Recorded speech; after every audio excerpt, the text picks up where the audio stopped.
Bienvenidos a Relatos de Terror, donde cada historia es un viaje a lo desconocido. Hoy le traemos la historia de la bestia de Gévaudan. En los confines más remotos de Francia, en una región conocida como Gévaudan, la vida transcurría con la serenidad y el trabajo duro que caracterizan a las comunidades rurales. Los campos verdes se extendían como mares de esperanza, y las aldeas esparcidas a lo largo de los valles vibraban con el ritmo cotidiano de la existencia humana. Sin embargo, bajo la aparente calma, algo ancestral y oscuro comenzó a removerse en las profundidades de los vastos bosques que rodeaban estas tierras. Era un verano particularmente fértil el año de 1774, cuando la tragedia golpeó por primera vez. La joven Marie-Jeanne, de apenas 14 años, salió al amanecer para cuidar del rebaño familiar en los pastizales cercanos. Su inocencia y alegría eran tan brillantes como el sol que comenzaba a elevarse, ajena completamente a la sombra de muerte que se cernía sobre ella. Los habitantes de la aldea nunca olvidarían el grito desgarrador que rompió la tranquilidad de aquella mañana, un grito que se apagó súbitamente, dejando tras de sí un silencio ominoso. La búsqueda frenética que siguió solo reveló una escena de horror inimaginable en el claro del bosque. El rebaño disperso, manchas de sangre que teñían la hierba, y en el centro los restos mutilados de Marie-Jeanne, tan desfigurados que apenas podían reconocerse. El terror se apoderó de Gévaudan. Los rumores sobre la naturaleza de la bestia que había cometido tal acto comenzaron a circular con la velocidad del viento. Algunos hablaban de un lobo gigantesco, con ojos que brillaban como carbones ardientes y dientes afilados como cuchillos de carnicero. Otros murmuraban sobre una criatura de las leyendas, un castigo enviado por los cielos por los pecados de los hombres.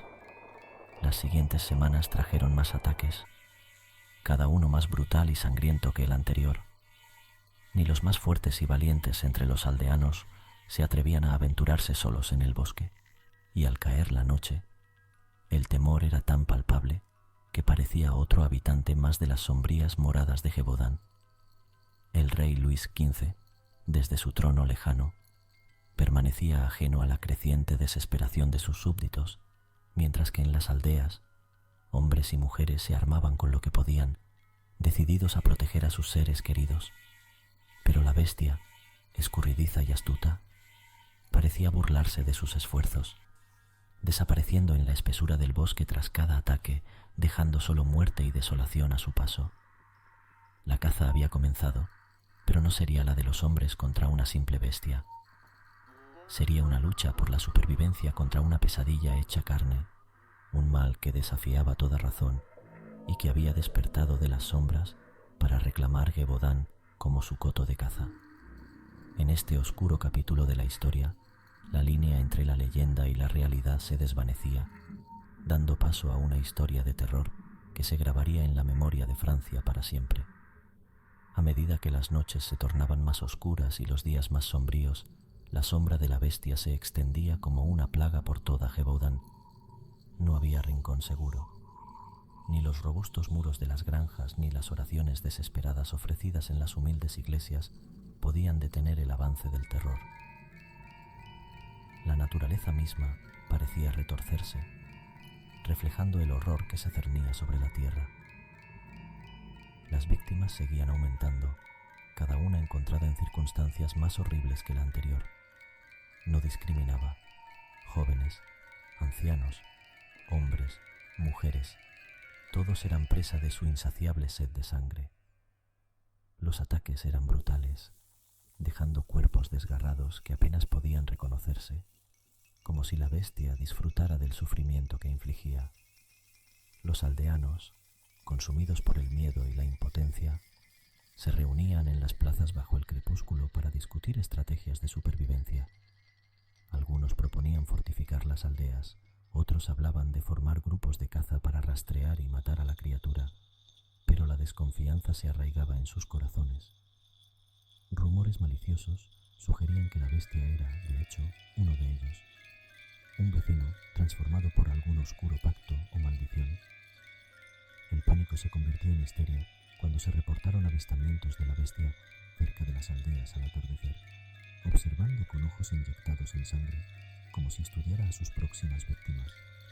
Los campesinos, armados con hoces, picas y cualquier arma que pudieran encontrar, montaban guardia durante la noche, saltando al menor ruido, temerosos de que cada sombra ocultara al monstruo.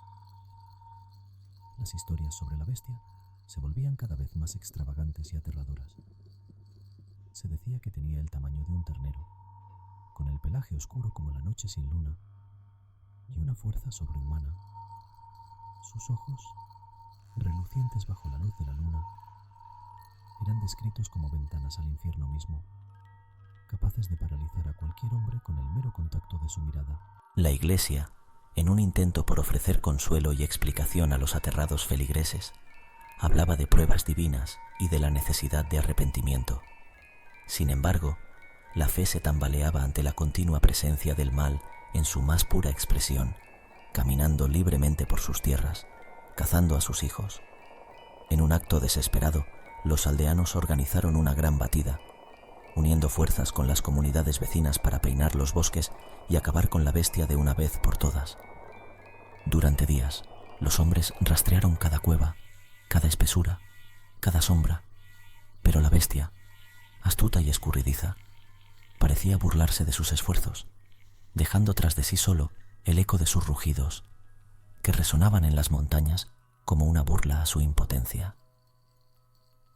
El capítulo de la caza se cerró con una tragedia aún mayor: la desaparición de un grupo entero de cazadores, encontrados días después en un claro del bosque, sus cuerpos mutilados dispuestos en un grotesco círculo que algunos interpretaron como un símbolo de burla hacia sus esfuerzos.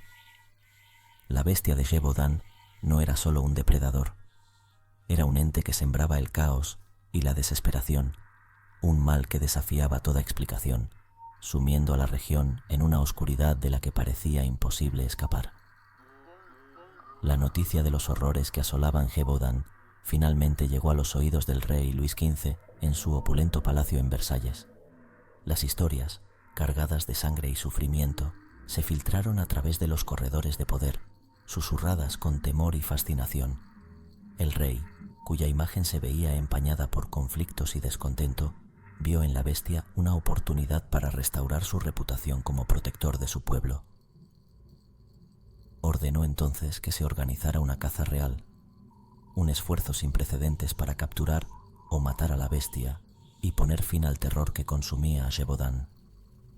Jean-Baptiste Hamel, un veterano capitán de infantería condecorado por su valentía en batallas pasadas, fue elegido para liderar la misión. A él se unieron los mejores cazadores, soldados y voluntarios de toda Francia, equipados con mosquetes, lanzas y la determinación de enfrentarse a la oscuridad. Se formó una tropa de 30,000 hombres, una fuerza imponente que partió hacia Gévaudan con la esperanza de toda una nación a sus espaldas. El rey, ansioso por noticias de victoria, esperaba ansiosamente en Versalles. Las semanas pasaron, y cada carta que llegaba de Hamel llevaba consigo relatos de frustración y fracaso. La bestia era escurridiza, casi fantasmal en su habilidad para evadir a sus perseguidores. Las emboscadas fallidas y las falsas alarmas comenzaron a mermar el ánimo de la tropa. La caza se convirtió en un asunto sangriento, con varios cazadores encontrando su fin en las fauces de lo que cazaban, o peor aún, en la desesperación de la caza sin fin.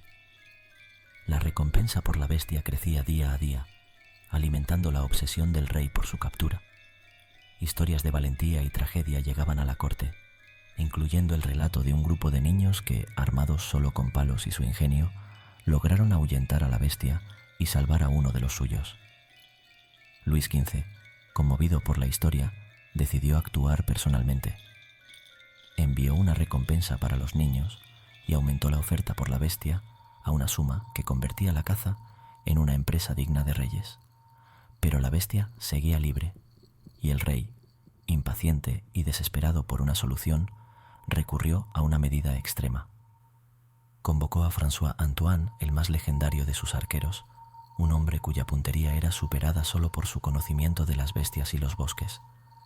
A pesar de su avanzada edad, Antoine aceptó el encargo real, partiendo hacia Gévaudan con una pequeña pero selecta compañía, armado con un mosquete especial y la resolución de no regresar sin la cabeza de la bestia. La cacería de Antoine fue meticulosa y brutal. Con un conocimiento profundo del terreno y de la naturaleza de su presa, tendió trampas, siguió rastros y enfrentó numerosos peligros en los oscuros bosques de Gévaudan. Meses de búsqueda culminaron en un enfrentamiento épico en una ladera boscosa, donde Antoine y la bestia se midieron en una batalla de astucia, fuerza y voluntad. Cuando el humo de los mosquetes se disipó, Antoine emergió victorioso. La bestia yacía a sus pies, una criatura colosal cuya descripción coincidía con las pesadillas de aquellos que habían sobrevivido a sus ataques. La cabeza de la bestia fue enviada a Versalles como trofeo, y Antoine fue recibido como un héroe. Sin embargo, el alivio que sintió el rey y la corte fue efímero. Los ataques no cesaron, y la sombra de la bestia continuó acechando Gévaudan, como si el mal que representaba no pudiera ser tan fácilmente exterminado. La caza del rey, lejos de ser el final de la pesadilla, se convirtió en un capítulo más de la leyenda de la bestia de Gévaudan, una historia tejida con hilos de valor, terror y el eterno misterio de la oscuridad que habita en los corazones de los hombres y en las sombras de los bosques. Tras el aparente triunfo de François Antoine y la entrega de la cabeza de una bestia colosal al rey Luis XV, un breve suspiro de alivio se esparció por el reino. Sin embargo, la calma fue efímera. Los ataques brutales y despiadados contra los habitantes de Gévaudan no tardaron en resurgir, cada uno desafiando la creencia de que el reinado de terror había terminado. La bestia, o quizás otra fuerza igual de malévola, continuaba su cacería, sumiendo a la región en un nuevo ciclo de miedo y desesperación. En este oscuro capítulo, el rey, enfrentando la presión de su corte y el clamor de su pueblo, se vio obligado a reconocer que el mal que asolaba Gévaudan no había sido vencido. La misión de Antoine, aunque valiente, no había erradicado la verdadera fuente del terror. En un gesto de desesperación y determinación, Luis XV envió a otro cazador, el joven y audaz Jean Chastel, un hombre de profunda fe y conocido por su habilidad en el rastreo y la caza de bestias salvajes. Jean Chastel, armado no solo con armas, sino también con un rosario, partió hacia los sombríos bosques de Gévaudan con un pequeño grupo de fieles compañeros. Su estrategia difería de las anteriores. Chastel creía que la bestia no era un simple animal, sino un ser poseído por un mal más profundo, y que solo a través de la fe y el acero podría ser derrotado. La búsqueda de Chastel lo llevó a través de valles sombríos y bosques antiguos, donde el silencio se veía roto solo por el eco de sus pasos y el ocasional aullido distante. La tensión crecía con cada día que pasaba sin signos de la bestia, hasta que, en una tarde lluviosa, frente a una antigua capilla en ruinas, Chastel y su bestia finalmente se encontraron. La batalla fue feroz y brutal. La bestia, una criatura de proporciones y fuerzas inhumanas, con ojos ardientes de furia, se lanzó contra Chastel con una velocidad sobrenatural. Pero Chastel, firme en su fe, enfrentó al monstruo, recitando oraciones mientras cargaba su mosquete con una bala forjada de plata bendecida y decorada con símbolos sagrados. El disparo de Chastel resonó a través de los bosques como un trueno divino, y la bala encontró su marca en el corazón de la bestia. Con un aullido que mezclaba dolor y furia, la criatura colapsó y su cuerpo comenzó a disolverse en una nube oscura, dejando atrás solo el eco de su tormento y una marca quemada en la tierra. La muerte de la bestia marcó el fin de los ataques en Gévaudan, pero el misterio de su origen y naturaleza permaneció, alimentando leyendas y pesadillas. Jean Chastel regresó como un héroe, pero uno marcado por la sombra de lo que había enfrentado. Había vencido a la bestia, sí, pero a un costo que solo él conocía, llevando consigo secretos oscuros sobre la naturaleza del mal y la delgada línea que separa a la humanidad de las bestias que acechan en la oscuridad. Así concluye la espeluznante saga de la bestia de Gévaudan, un relato tejido con el hilo de los más oscuros temores humanos, un recordatorio de que, aunque las bestias puedan ser derrotadas, el mal que habita en las sombras nunca es completamente erradicado, acechando siempre, listo para despertar de nuevo. Suscríbete para poder seguir disfrutando de relatos de terror. Si te gustó, esta historia no te puedes perder. La Ouija, una terrorífica historia de nuestro canal.